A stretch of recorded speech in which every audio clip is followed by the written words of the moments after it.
Hello everyone, welcome to my channel. My name is Rashi Goel and in this video we are going to solve square root 48 minus square root of 3 is equals to square root of x and we have to find the value of x. So let's start with the today's video solution.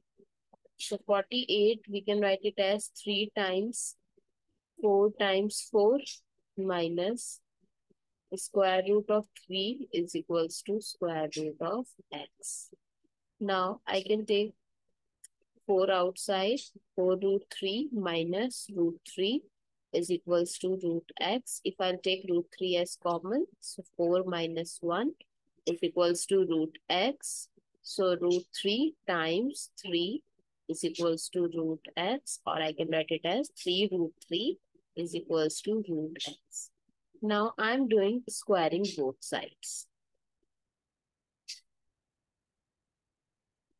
So 3 square is 9 and root 3 square is 3 is equals to x. So the value of x is 27. I hope it's clear and you find it useful. So please give us a thumbs up and do subscribe to my channel. Stay tuned.